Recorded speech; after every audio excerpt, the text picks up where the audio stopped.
Bonjour à tous. Un match entre deux équipes constituées de sexes différents, des équipes de maîtres, 4 femmes contre 4 hommes. Alors qui va gagner? C'est ce que je vous propose de découvrir dans ce match organisé par le club d'échecs du barreau de Paris. Vous savez, un club d'échecs dirigé par Joël Gauthier. Et ce tournoi est également co-organisé par Jocelyne Wolfangel qui fait beaucoup de choses pour les échecs féminins. Alors, dans cette partie, le maître Christophe Tchekadj affronte une maître internationale avec les Noirs qui s'appelle Yevgenia Doluanova.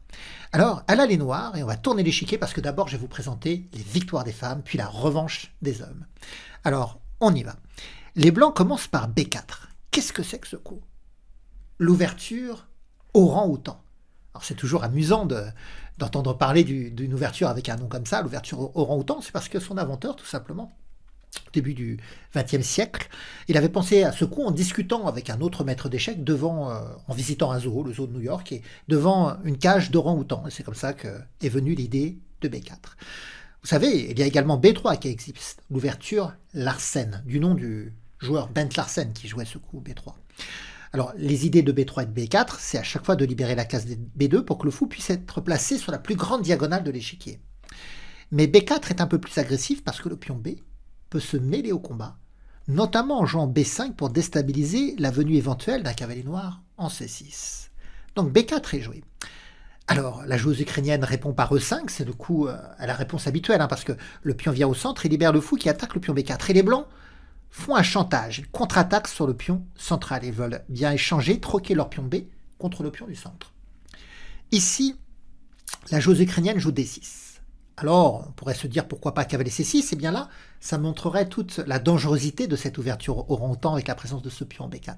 Parce qu'il pourrait jouer B5, attaquer le cavalier, et sur cavalier D4, la pousser E3 qui repousse le cavalier en défendant, en ouvrant la voie au fou pour défendre le pion B5. Et le cavalier noir, une fois qu'il bouge, ça perd le pion E5. Donc c'est pour ça, D6 a été joué dans la partie. Alors, Christophe Tchekadj, il décide de pousser en B5, donc il veut vraiment lutter contre un cavalier en C6. Les noirs jouent G6, alors c'est vrai que s'il n'y avait pas le pion E5, le fou attraperait la tour. Mais si les blancs jouent F4, les noirs ne sont pas obligés de prendre, ils peuvent jouer fou G7 tout simplement pour défendre. Donc les blancs ont joué E3, fou G7, C4, cavalier E7, et là ils ont quand même joué F4 les blancs. Alors bien sûr les noirs ne vont pas prendre, et ce coup F4 est à la source des problèmes des blancs dans cette partie. Parce que cette poussée en F4, évidemment, le pion de l'aile vient s'appliquer au combat central, à l'attaque de E5, mais il ouvre cette diagonale pour le roi. Et on sait que cette diagonale est assez vulnérable pour la défense d'un roi, parce qu'il s'il se prend un échec, il n'a que le coup G3 pour intercepter l'échec. Et là, elle joue de manière très précise. Elle joue cavalier F5, libère la diagonale à la dame pour venir en H4, et sur la poussée G3, le cavalier F5 pourra éliminer le pion en G3. Casser la défense. Et en cas de reprise, la dame peut reprendre le pion sur échec, mais elle peut aussi aller choper la tour en achat. Donc cavalier F5. Alors les blancs pourraient fermer la diagonale en jouant par exemple le G3, mais ils préfèrent ici jouer cavalier F3 parce que ça développe le cavalier. Et en plus, le cavalier va aider le pion et le fou à attaquer E5. Mais la joueuse, avec les noirs, elle est toujours dans son idée d'attaquer sur la diagonale. Et elle va jouer E4. Pour chasser le cavalier en F3. Alors, en plus, ça libère le fou qui attaque le fou blanc. Alors, bien sûr, les blancs échangent ici les fous de case noire. Les noirs pourraient reprendre avec le cavalier, mais non. Ils prennent en F3. Ils veulent vraiment arriver à dame H4 échec. Fou prend tour et joué. Dame H4 échec, G3, seule façon de murer la diagonale. Et cavalier prend G3. Et là, les blancs ne peuvent pas reprendre. En cas de reprise, c'est pas la tour qu'on va chercher, c'est le mat, grâce à la présence du pion en F3. Donc vous l'avez compris, après dame H4, G3, cavalier prend G3, les blancs ne peuvent pas reprendre. Alors, ça va peut-être être là la faille de calcul du maître Christophe Tchekadj. Il avait certainement pensé pouvoir s'en sortir avec le coup fou F6. Il veut dévier la dame noire de la protection de cavalier pour pouvoir reprendre. Ainsi, si la dame noire prend, on prend, et même si la dame noire prend la tour, on va prendre le pion d'H7, et si on regarde d'une manière comptable, les blancs n'ont pas de pièces en moins. Dame contre dame, tour contre tour, fou et cavalier contre fou et cavalier. Alors c'est vrai que les deux rois ont des positions très exposées dans la partie, mais c'est une partie. Et donc, fou F6 est joué. Les blancs cherchent à dévier la dame noire. Et c'est là que les noirs vont jouer le chaos sur l'échiquier. Quel est le coup qui a échappé aux blancs? Bien, je vous invite à mettre la vidéo sur pause pour essayer de trouver le coup gagnant avec les noirs. A tout de suite. Alors, vous l'avez trouvé ce coup gagnant? Si le cavalier bouge, il va y avoir échec, mais le fou va prendre la dame. Sauf si le cavalier parvient à se déplacer en faisant échec lui-même, ce qui n'est pas possible immédiatement. Mais ici, les noirs jouent F2. Le sacrifice d'attraction. Et d'ailleurs, les blancs sont obligés de prendre le pion, ils n'ont pas d'autre coup. Donc, on reprend. Et maintenant, le cavalier peut partir en attaquant le roi. On pourrait s'intéresser à cavalier prend tour. J'ai loupé ma diagonale. Cavalier prend tour, double échec. Mais en réalité, c'est cavalier E4, double échec qui est plus fort. Alors pourquoi c'est plus fort? On va s'en rendre compte. Dans la partie, les blancs n'ont pas voulu aller en F3 ou en E2 de peur de se prendre une attaque sur cette diagonale. On va voir ce que ça va donner. Ils ont été en G1. Mais en G1, ça permet de jouer dame F2 mat. Et vous voyez, si le cavalier avait pris la tour, eh bien, sur dame F2, le roi aurait pu prendre le cavalier. Vous voyez, par exemple, si on prend la tour ici, si le roi vient en G1, sur dame F2, le roi peut prendre le cavalier. C'est pourquoi cavalier E4 est plus fort. Roi G1, dame F2 mat. Alors maintenant, regardons si le roi était venu en F3 ou en E2. En F3, on peut jouer tout simplement dame G4 échec. Le roi bouge, on prend la dame. Alors certes, on n'a pas maté, mais on a un avantage décisif. Sur roi E2, c'est un peu différent, parce que sur dame G4 échec, le roi peut venir en E1, toujours protéger la dame. Donc on va s'intéresser plutôt à fou G4 échec. Roi D3. Le problème là, c'est si on prend la dame, on perd aussi la nôtre. Alors, on peut prendre le fou, mais le meilleur coup, c'est cavalier F2 échec. Et là, si le roi vient en C2, on peut faire fou prend dame sur échec. Et donc, il ne pourra pas prendre notre dame. C'est nous qui prendrons après le fou.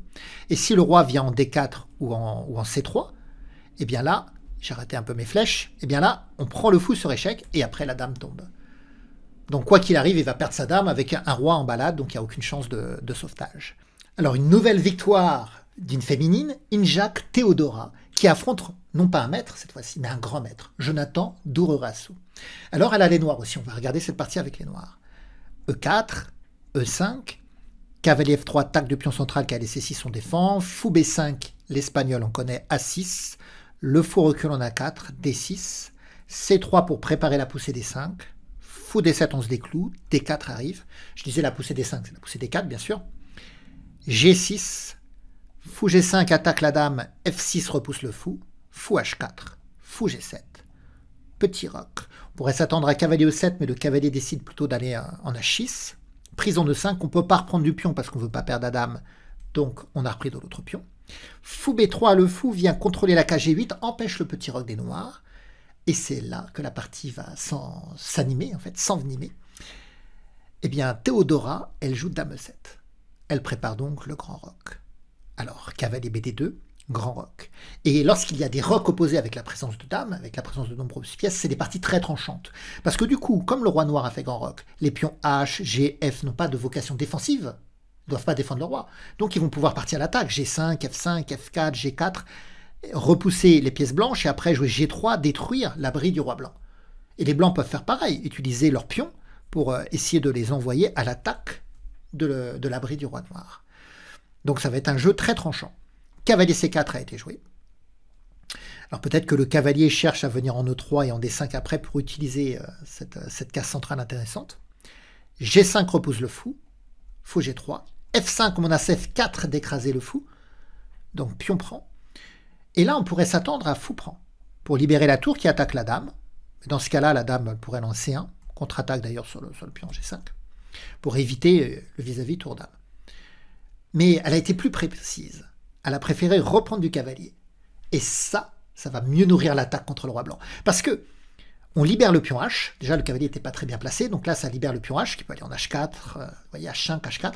Mais on peut aussi échanger le cavalier contre le fou pour provoquer une reprise d'un pion. Et un pion en G3, quand j'aurai H5, H4, ça créera un levier pour avoir une possibilité d'ouverture de la colonne H au profit de la tour noire. Et si les noirs parviennent à associer une dame et une tour sur cette colonne, ça sera une attaque de mat. Tour 1 a été joué, triple attaque sur E5. Bon, on a une triple défense. Non, il y a une quadruple attaque contre 3 défenses. Donc là, on prend en G3 pour retirer un attaquant. Et maintenant, H5. Et on voit dans cette attaque de roc opposé que c'est Injak Théodora qui a pris l'avantage, parce qu'elle est à un coup de la rupture, en fait, pour ouvrir la position. Dame 2, tour E8, cavalier E3 cherche à rentrer en D5, E4 repousse le cavalier, cavalier D5 contre-attaque sur la dame qui recule, cavalier D2. Et là, H4. Alors que maintenant que la dame est en E2, elle peut soutenir l'arrivée du pion en G4 pour essayer d'empêcher l'ouverture. Mais ça continue, H3. On veut chercher l'ouverture de la colonne H. Alors on pourrait se dire, oui, on va jouer G3 pour ne pas ouvrir. Mais si on joue G3, on creuse le trou en F3. Et il peut y avoir cavalier E5. Et sur, par exemple, cavalier prend E4, le cavalier E5 va appuyer l'arrivée du fou en G4, attaque la dame. Déjà, elle ne peut pas aller en D2 à cause de la fourchette royale en F3. Alors, elle pourrait revenir en E3, mais fou F3 et on menace H2. Et après, la dame, avec une attaque de mat, avec un mat imparable. La seule façon, ce serait de faire dame prend fou, cavalier reprend et de sacrifier la dame, vous voyez. Donc, dans cette position, après H3, Jonathan Dororassou se rend compte qu'il ne peut pas fermer la position par G3. Donc, il prend en E4, mais ça s'ouvre. H prend G2, roi prend, cavalier E5, double attaque sur G4, donc tour AD1. Alors, ce qui se passe là, c'est que les blancs préparent une contre-attaque sur la dame noire. Par exemple, si le fou vient prendre en G4, eh bien, le cavalier pourrait venir en B6 faire échec et avoir une contre-attaque sur la dame noire. C'est pourquoi, après, ici, l'attaque en G4, les blancs jouent tour AD1, et c'est pourquoi les noirs bougent leur roi pour ne pas se prendre d'échec et vraiment menacer la prise en G4. F3 est joué, tour F8, on attaque, tour F1, on défend. Dame E8, on se retire du vis-à-vis dame-tour et on crée un vis-à-vis dame-dame. Un vis-à-vis dame-dame qui sera fatal au grand maître Dororassou. Les blancs jouent cavalier C5, et c'est là. Et c'est là que Théodora Injak sort sa combinaison. Qu'est-ce que vous joueriez avec les noirs? Essayez de trouver le coup gagnant des noirs. A tout de suite. Alors, vous avez trouvé?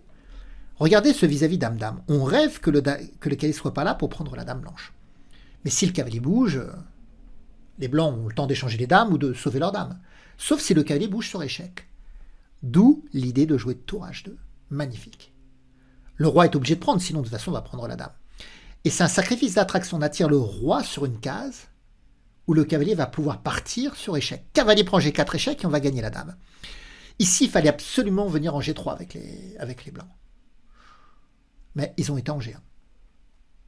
Donc, dame prend, cavalier prend fou, roi A7. Et pourquoi il fallait venir en G3?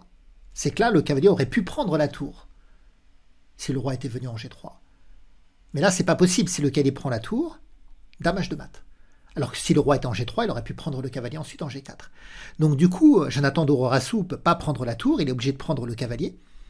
Mais dame prend G4 échec, oblige le roi à aller sur la colonne H, et tour H8 mat. Et qu'est-ce qui se passe? On voit que le roi noir, dans son grand roc, il a encore ses 3 pions de protection, alors que tous les pions de protection des blancs ont volé en éclats. Donc l'attaque de roc opposé a été plus forte pour Injak Théodora, qui a réussi à fracasser les parois défensives du roi blanc. Alors la revanche des maîtres, la revanche des garçons, on va voir avec Jonathan Dororassou, il a les blancs cette fois-ci, et il joue contre l'Ukrainienne Yevgena Doliuhanova. E4, E5, cavalier F3, cavalier C6, une nouvelle espagnole fou B5, cavalier F6, dame E2 en protège le pion, D6, petit roc, fou E7, D4, le cavalier cloué, donc on en profite pour jouer D4, déclouage, des échanges massifs, prise en C6, prise en E5. Et là, les noirs auraient dû reprendre en E4, tout de suite. Et sur la prise en D6, on est capable de reprendre de la dame noire ou même du cavalier qui peut retraiter et reprendre. Mais là, les noirs n'ont pas pris le pion en E4, ils ont pris en E5 tout de suite. Et ça va changer beaucoup de choses. Sur cavalier prend E5, maintenant le cavalier noir ne peut pas prendre en E4. Parce que le cavalier blanc prendrait le fou en attaquant la dame, et la prise du fou laisserait le cavalier E4 sans défense. Vous voyez, si les noirs font cavalier prend E4, cavalier prend C6. Et après, on gagne une pièce, on gagne un cavalier. Donc voilà la différence. Donc le cavalier noir ne peut pas reprendre en E4. C'est donc le fou qui reprend. Pour ne pas avoir un pion de moins, les noirs doivent reprendre du fou. Mais du coup, le fou est exposé à l'attaque du cavalier en C3. On n'a pas envie de revenir en C6 à cause de cavalier prend, pion prend qui casse, donc fou G6. Mais l'absence du fou de case blanche à l'aile dame permet au blanc de lancer une attaque, justement, sur les cases blanches de dame avec dame B5. Attaque le roi, attaque le pion B7. Alors, si on joue C6, de toute façon, la dame prendra le pion B7. Sur cavalier D7, peut-être la tour en D1 pour tripler les attaques sur le cavalier. Donc ici, la joueuse ukrainienne se résout à jouer roi F8 et avoir le droit déroquer. Et sur dame prend B7, elle se venge en C2. Oui, voilà, il y a peut-être un équilibre matériel, mais en réalité, les noirs sont très mal développés. Le roi n'a pas roqué, la tour H8 ne joue pas, et on sent que les noirs ont des forces un peu éparpillées. Alors que les blancs ont un développement qui est plus harmonieux. Fou G5 met les tours en liaison. Les noirs jouent fou D6, peut-être qu'ils redoutaient aussi l'arrivée du cavalier en C6, donc fou D6, ils attaquent le cavalier, et c'est là que Jonathan Dororassou joue le coup du chapeau. Il joue un superbe coup ici. Lequel? Je vous invite à mettre la vidéo sur pause. Qu'est-ce que vous joueriez à la place du grand maître français? A tout de suite. Alors, vous avez trouvé? Un coup magnifique. Cavalier D7. Qu'est-ce que c'est que ce coup? Cavalier D7 échec. On profite du fait que la dame noire est assujettie à la défense de la tour. Si la dame noire prend le cavalier, elle est déviée de la défense de la tour, ce qui permet d'attaquer après sur la 8e rangée. Et on profite du fait que le cavalier est cloué, parce que si le cavalier part prendre le cavalier blanc, eh bien, ça perdrait la dame. Donc finalement, cavalier D7 arrive comme ça, comme un cheveu sur la soupe, en plein dans la position noire. Alors, les noirs n'ont pas pris, ils ont joué roi G8. Et là, cavalier D5. Toujours en profitant du clouage du cavalier en F6 et de la nécessité de la dame à défendre la tour. Alors là, la joueuse ukrainienne, elle a quand même pris le cavalier. On verra d'ailleurs après si elle ne prenait pas. Elle prend le cavalier. Jonathan prend la tour sur échec. Le fou revient en F8. Fou prend F6. Et abandon des noirs parce qu'ils ont une tour de moins. Ils ont un roi qui n'a pas d'abri, une tour qui ne peut pas jouer, un fou qui est cloué. Le pion ne peut pas reprendre parce que le cavalier reprendrait avec fourchette roi-dame. On menace cavalier E7 échec. La dame devrait se sacrifier parce que le fou est cloué. Donc on menace cavalier E7, mais on menace aussi fou E7. Non, il y a trop de problèmes. Alors sur cavalier D5, la dame noire n'était pas obligée de prendre le cavalier et de se dévier de la protection de la tour. Peut-être dame C8. Mais là, regardez, c'est très joli. Cavalier prend F6 échec, pion prend. Et on peut se dire que maintenant, il faut faire quelque chose avec la dame. Eh bien non. On pourrait construire un réseau de maths et jouer fou H6, comme c'est mignon. Le roi noir est complètement enfermé.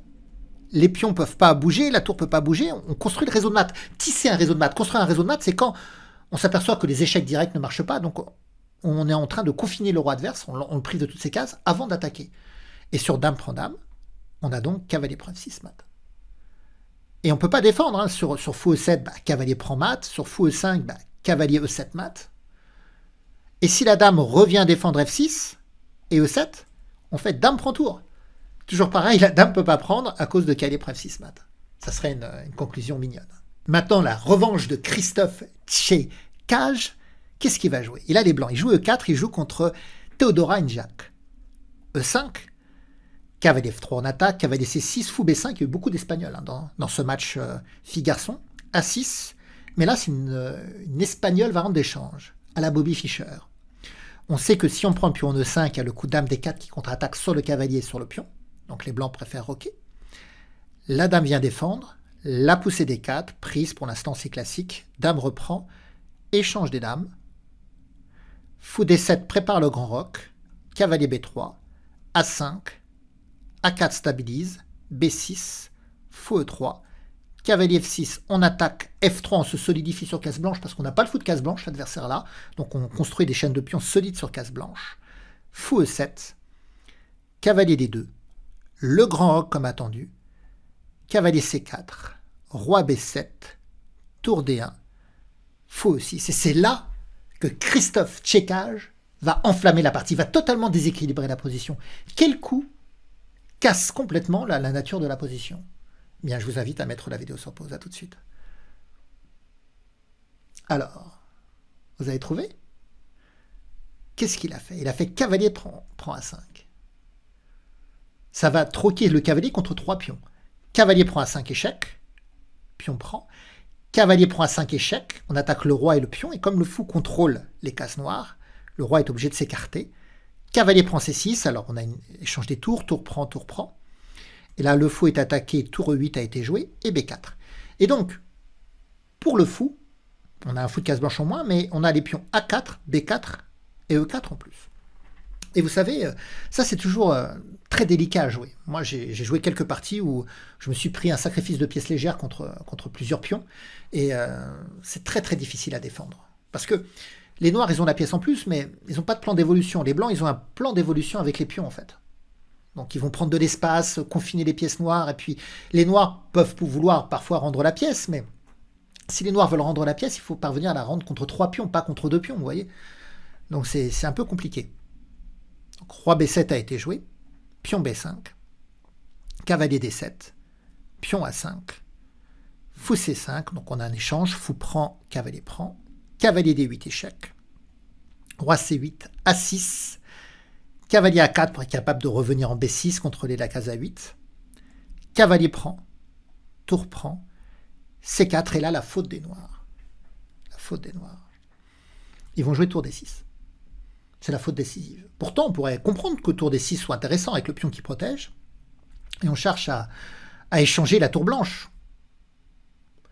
Mais sur tour D6, tour A1 gagne.